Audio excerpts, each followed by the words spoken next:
That's scary. Becoming a zombie.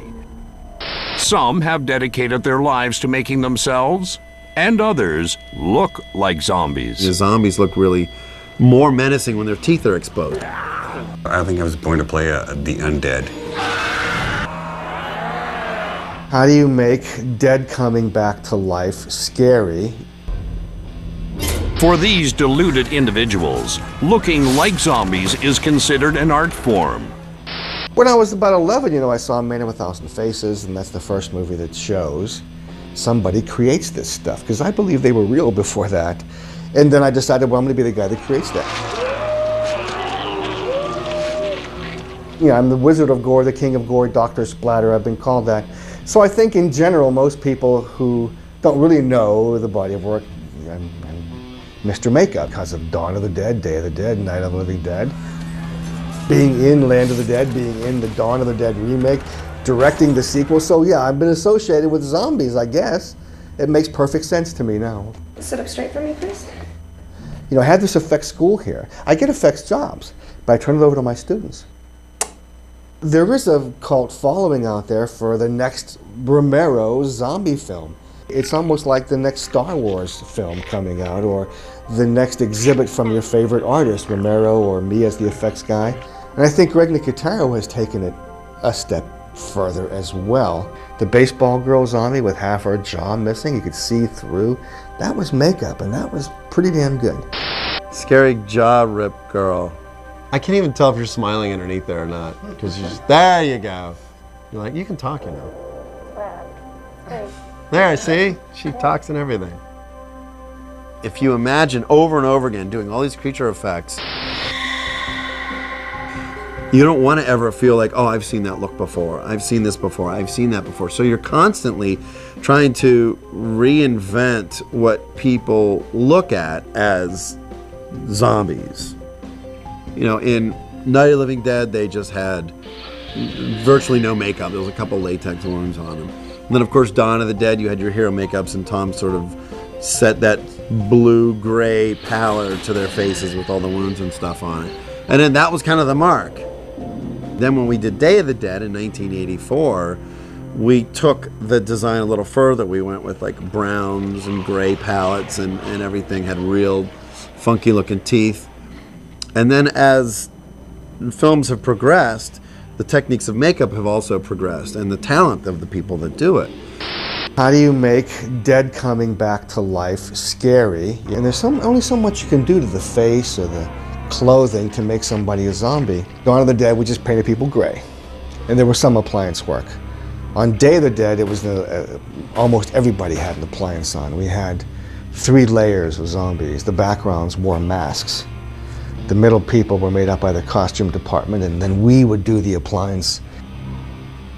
One of the concepts that I was thinking about as I was looking at like old photos of old mummies and stuff, and the first thing you notice is their lips always shrivel away from their teeth. And one of the things that's so interesting is zombies look really more menacing when their teeth are exposed. That's basically their primary weapon, is their teeth. So one of the things that we came up with was manufacturing vacuform clear dental trays that you would put them in your mouth, and it would push your lips back. So your teeth were always exposed, but you weren't snarling. It was like almost as if the lips had shriveled away. The county coroner, I would call him constantly and say, well, look, if a body's in the basement of a building, or if it's in the attic and it's hot, he'll tell me this, how long he wants to know how long it's been dead, and that determines the skin color or if they're bloated, So there's a lot of research that goes into making the dead realistically dead, so especially when they're walking around. And what about the people who want to be those zombies? Welcome to my world. I think I was born to play the undead. It's when I play a living character, it gets a little dicey. That is my range as an actor. The dead to the undead. That is my genre. I was in Dawn of the Dead. I played Tucker the Trucker, and I got eaten in a sewer. Damn. Which we all will be. And the second one was Land of the Dead, where I was Butcher. And in Diary of the Dead, I was this pathetic white supremacist guy The only way I could save my life if I just hooked up with this group of African American people. I was their mascot. You've got 50 zombies in front of you, you know, and if you say, okay, you guys all walk in here, if you make a gesture like that, all of a sudden you got 50 people doing exactly the same thing. So I just always say, just do your best zombie, man. Well, I watch the zombie movies and they have that stiff leg, one stiff leg walk, and I thought, well, what if I did 2 legs? If I had 2 stiff hip and 2 stiff leg, and just try and make everything as painful looking as possible. You know, you have to get there, and everything hurts. I try and look at the most painful way to walk. All over the world, in cities just like yours, people who are not yet zombies have embraced the notion, if you can't beat them, join them. There's definitely something attractive about coming back and being a zombie, because suddenly you don't have any of the worries in the world that you had as someone who was alive. I mean, you're basically want to eat flesh or eat brains or whatever kind of zombie you are. And the best evidence of that is the popularity of zombie walks, where people are dressing up like zombies, getting together in a big horde and acting like zombies, you know, walking through the streets downtown. No, definitely this is more than we could have expected. This is a great turnout, it's huge. Definitely people are going to remember this for years. That's also just sort of a great little way to have a fun rebellion. I'm just pretty sure zombies are inevitable and we should just, you know, play with the scenario so that we know how it's going to go down.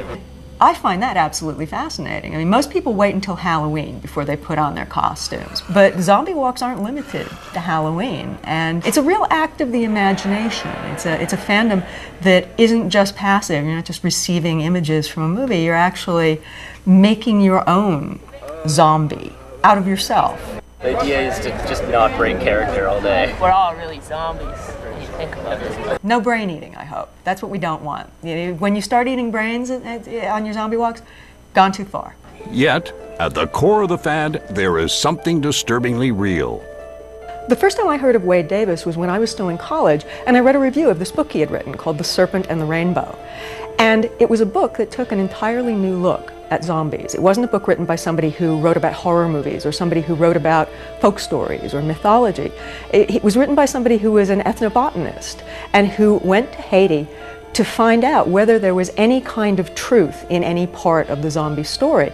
And what he found was that there was. Scholar and author Wade Davis brought the weight of academia to bear on reports of zombie activity. There was a series of reports in really all the literature, accounts of missionaries, the popular writings on Haiti, that spoke about cases that seemed to have a certain legitimacy and at least that collectively demanded investigation.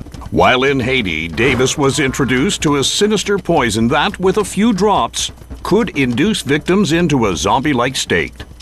There was a plethora of ingredients, sort of everything from snakes to toads to various plants, human remains. But the critical and interesting ingredient was a species of fish called spheroides. It turns out that it has within it the most powerful neurotoxin ever discovered from nature, which brings on peripheral paralysis, dramatically low metabolic rates, and yet amazingly consciousness is retained until the moment of death. That discovery instantly took the whole zombie thing from the realm of the phantasmagoric into the realm of the possible. I think the reason Serpent and the Rainbow was so frightening was that it wasn't a conventional zombie movie. Zombies aren't the product of sorcery. They're the product of a botanical process. They've been drugged. They're people who have been drugged into the appearance of living death. That's not the stuff of a horror story in a supernatural sense. That's the stuff of a real-life horror story. The fear in Haiti is not of zombies, as bad movies would imply. It's of becoming a zombie. Because what is a zombie?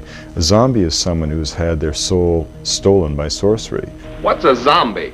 Well, a zombie, there's, Mr. Bill is the living dead. So who can we blame?